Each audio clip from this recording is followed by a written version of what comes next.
Hello, everybody, and welcome back. During my stay in Spain, I took a day trip via train to the Catalonian capital, Barcelona. Home to architectural wonders, primarily from Antoni Gaudi, as well as beautiful beaches, but more importantly for this channel, home to one of the best clubs in Spain and one of the greatest clubs in modern football, FC Barcelona. As a massive football fan and a stadium enthusiast, I simply had to visit the largest stadium in European football. Unfortunately, Spotify Camp Nou is closed because at the time of my trip, it was going under massive renovations. Just my luck. I knew it was going to be closed, so I wasn't too disappointed, but still, it's a big bummer. Still, I felt incredibly privileged to be able to walk the grounds and stand close to the reconstructions of one of the most legendary stadiums in European football history. Ladies and gentlemen, welcome to FC Barcelona. Quick little history rundown. FC Barcelona was founded 125 years ago in 1899 by Swiss accountant Hans Gamper. On October 22nd of that year, Hans Gamper placed an ad on the newspaper El Deporte declaring his wish to create a local football club. A positive response resulted in a meeting at Gimnasio Solé on the 29th of November, and well, the rest, as they say, is history. Los Blaugranas are one of the original members of the Spanish top flight La Liga. They've never been relegated and are one of the most decorated clubs in Spanish football history, having the second most La Liga titles as well as the second most Champions League for a Spanish side. FC Barcelona's current stadium, while the Camp Nou is undergoing renovations, is Estadi Olympique Luis Companys in Montjuic, which has a capacity of 54,367.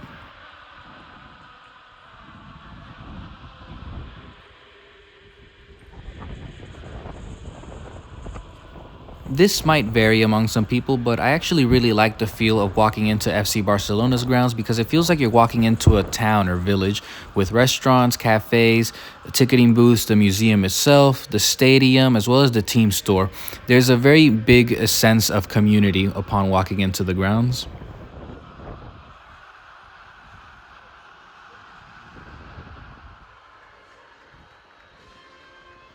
Before we started heading to the tour, my lovely wife and I decided to grab some drinks and a snack at this small restaurant bar within the grounds called Cal Blai. Food was pretty good and the drinks didn't seem overpriced, so I definitely recommend stopping here before starting the tour. In 1909, the team moved into Camp de la Industria, a stadium of about 6,000 capacity. Then in 1922, the Blaugranas moved into Camp de les Corts, or simply called Les Corts, and had a capacity of about 60,000. Throughout these periods, the club had changed its official language from Castilian to Catalan, and it had evolved into a strong, important symbol of Catalan identity, so much so that previously Hans Gamper changed his name to Johan Gamper, and the club's motto became Més que un club, which translates to more than a club. The club was growing, as well as the city, but Camp de les Corts had no room for expansion, so in 1950, President Agustí Montal y Galobart, sorry if I butchered that, obtained an agreement on acquiring land for the construction of a new stadium. The original name of the new stadium was going to be Estadi del FC Barcelona, but of course Camp Nou took over and became much more famous. The construction of the Camp Nou, which translates to Newfield, started in 1954 and officially ended in 1957. A sad trend for the club, even in the inception of its iconic stadium, has always been financial troubles. The work for the new stadium took much longer than expected, and costs reached 288 million pesetas, a currency that is now obsolete, so it is very difficult to put a dollar value on it today. The club managed to finish the project through a lot of mortgages and loans, but was left in an economic hardship. However, their crisis was ended after some government interference, and the Camp Nou was inaugurated with a feast on September 24th. The Camp Nou seating capacity has varied greatly over the years, opening at about 106,146 and growing to about 121,401 for the 1982 World Cup. In 1972, it hosted their first ever European Cup Winners' Cup final between Rangers and Dynamo Moscow, where Rangers won 3-2. The first renovation happened in 1980, and the expansion added 22,150 new seats to have it ready for the 1982 World Cup, where it hosted the inauguration on June 13th and was the Spanish stadium that hosted the most games in that World Cup. The Camp Nou also hosted other pretty big games, such as the 1999 Champions League final, a classic match in Champions League history and one that holds a special place in the hearts of Manchester United fans since they went on to win that final after completing an amazing last-minute comeback against European giants Bayern Munich 2-1. As you walk across the grounds, you pass by some cafes, restaurants, team store, as well as Palau Blaugrana, which is where Barcelona's basketball team plays at. They also hosted the 1989 European Cup final between AC Milan and Steaua Bucharest, where the legendary Arrigo Sacchi's side went on to win 4-0. Man, if you remember, that AC Milan side was truly one of the greatest sides of all time. Again, unfortunately, financial problems have plagued the club's history, so much so in recent years that in 2020, music streaming service Spotify reached a deal with Barcelona to acquire the naming rights of the stadium for 4 years in a deal worth 310 million euros. Of course, this meant that the stadium was rebranded as Spotify Camp Nou, something I'm not a big fan of, so even to this day, I still simply just call it the Camp Nou. After walking the grounds for a bit, we went ahead and got our tour tickets, which included some audio guides that you could use with your headphones for a self-guided tour, and then made our way over to the famous Barcelona Museum, opened in 1984. Barcelona Museum tour tickets can be purchased through their official website, and even though they don't offer guided tours, or at least I didn't see any, again, they offer audio guides in several different languages for a self-guided tour.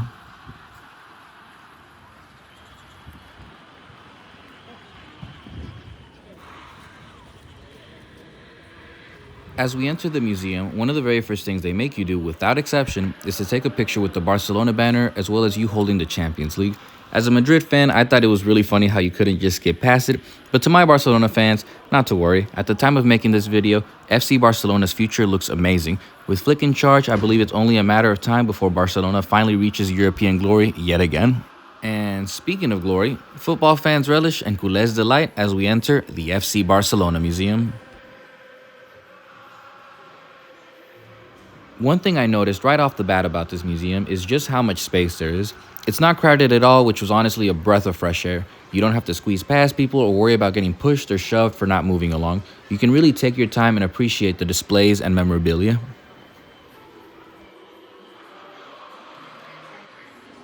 Here you can see Aitana Bonmati's Ballon d'Or. She's one of the greatest players in women's football and definitely one of the best in FC Barcelona's.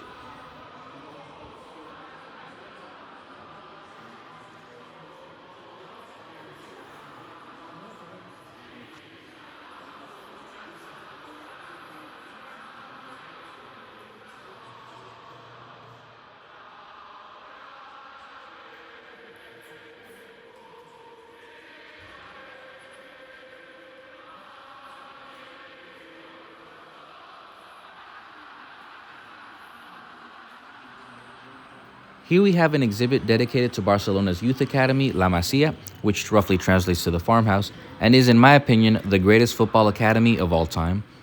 The two factors in deciding how great a football club's academy is how many players they're able to export and the names that come out of that academy, as well as their impact in the game of football. To me, the latter is more important, and well, La Masia has produced some of the greatest players the sport's ever seen, including the GOAT, Lionel Messi.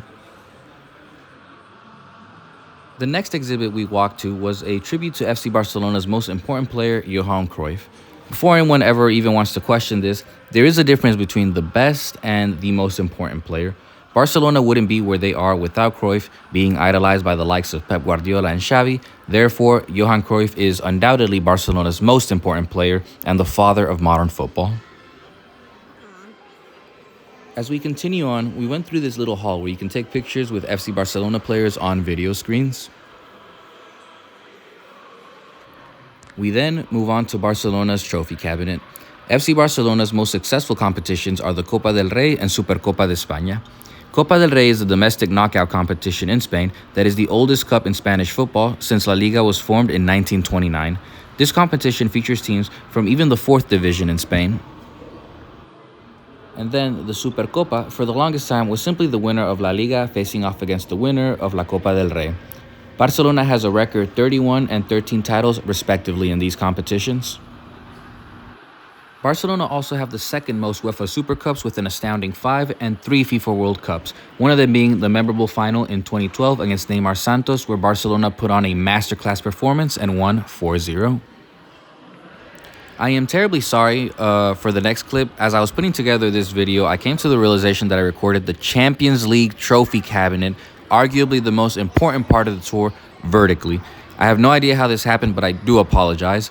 But anyhow, Barcelona have won the Champions League a total 5 times, the first time coming in 1992 versus Sampdoria with an amazing free kick from Ronald Koeman under Cruyff's dream team, one in 2006 versus Arsenal, sorry my fellow Gunners, with goals from Eto'o and Belletti, 2009 versus Manchester United with goals from Eto'o and Messi, 2011 again versus Manchester United with a masterclass performance from Messi at Wembley, as well as 2 other goals from Pedro and David Villa.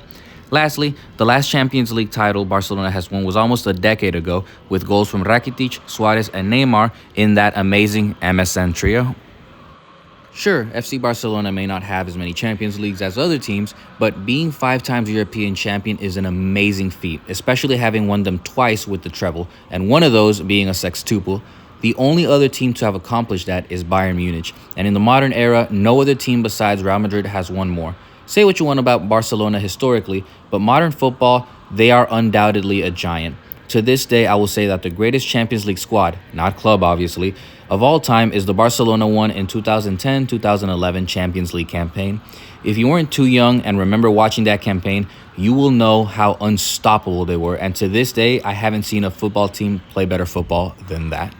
Hope you were able to enjoy some iconic Barcelona jerseys while I was going on my little spiel. My favorite is Ronaldinho because he is, to this day, my favorite player of all time. Now, here is the women's team exhibit, FC Barcelona Femení, a team filled with history and glory. The women's team has also been home to some of the greatest players of all time, such as Alexia Putellas and Aitana Bonmatí, 2 extraordinary ballers. They were founded in 1970 as Selecció Ciutat de Barcelona.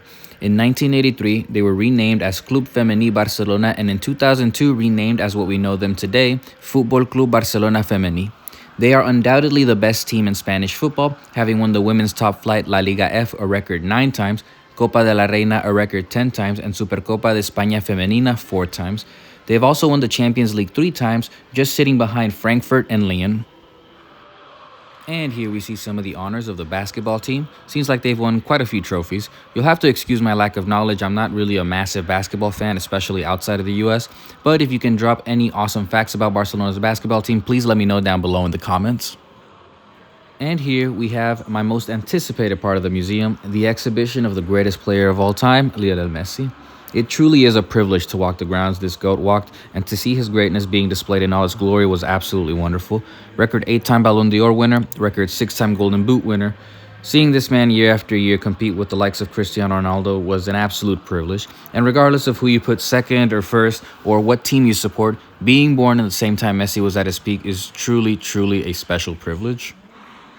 Messi enrolled at La Masia when he was 13 in the year 2000 and made his competitive debut at age 17 on October 2004. Fun fact, Messi's first contract with Barcelona was on a napkin to ensure his allegiance to Barcelona before a formal contract was drawn up. Afterwards, we walked down this really cool hallway that led to a 360 theater. Before we entered the theater, we saw one of Johan Cruyff's most famous quotes, usually said before matches, "Salid y disfrutad," which translates to "go out and enjoy." The video in the theater is a bit long, so I obviously didn't record all of it, but it was a nice quick history of the club showing important achievements and players along the way. Pretty cool in my opinion, and if you're a Barcelona fan, you will most certainly love it. After we exited the theater, we entered this room that explains their future projects and how the stadium's final product will look. In the same room, they pay tribute by displaying Fundación Barça, which is Barcelona's foundations that provides charitable work all over the globe. I'm sure we also remember those iconic Barcelona kits with the UNICEF logo in the mid-2000s.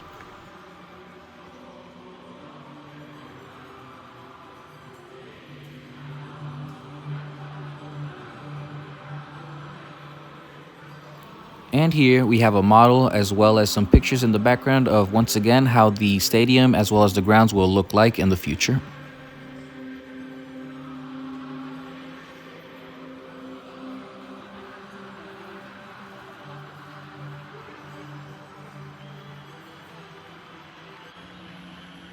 And here you can pick up any pictures you took right before the tour or even during the tour.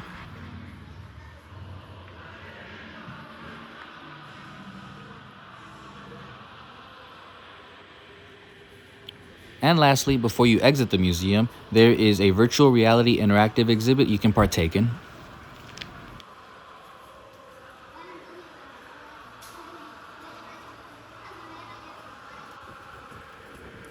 And an awesome part of the tour is that after you finish it, you get 3 chances to score against the one and only Mark ter Stegen. Okay, maybe not exactly the Mark ter Stegen, but this rover keeper is still pretty cool.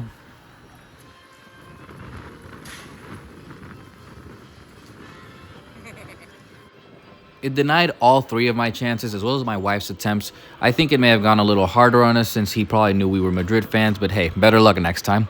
Good game, keep.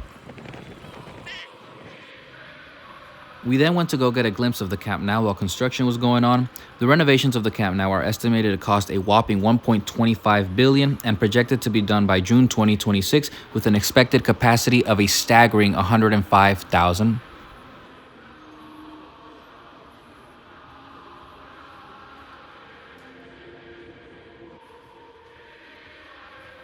Before we left, we headed over to the team store through these really cool hallways until we finally got there. And man, let me tell you, team stores here in Europe are absolutely massive. You can find absolutely everything there is here, really. If you're a Barcelona fan, this is heaven.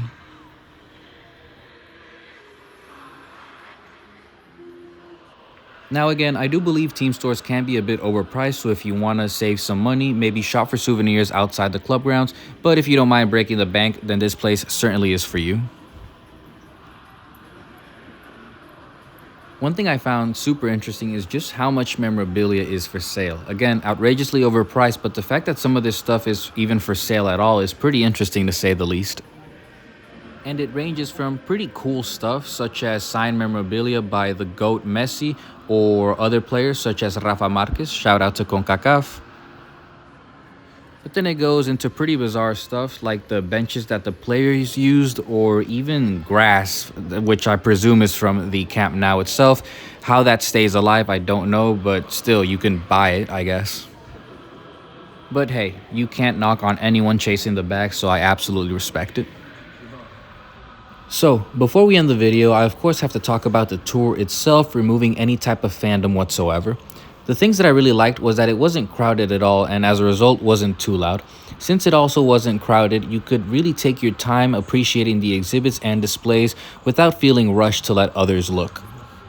The second thing I liked about the museum was that you could take a self-guided tour through your own headphones so that you can learn about the club more clearly and at your own pace. The third thing I really liked was the overall aesthetic of the museum.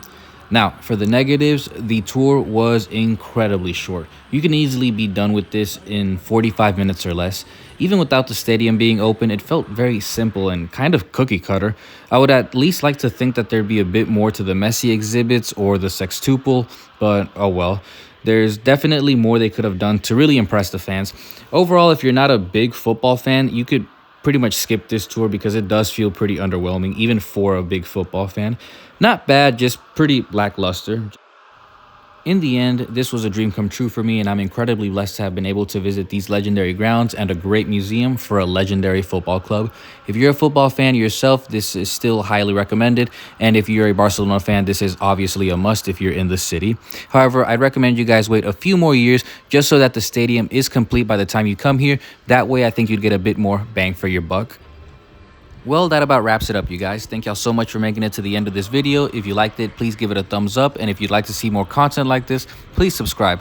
But also, before I end the video, please tell me a bit about yourselves. What stadiums have you guys visited? If you visited multiple, please tell me what your favorite stadium is. Don't feel discouraged. I want to hear everything. Even if it's just a 500 capacity stadium in your local town or village, I'd love to explore and learn more about them. Thank you very much, and until next time, adios.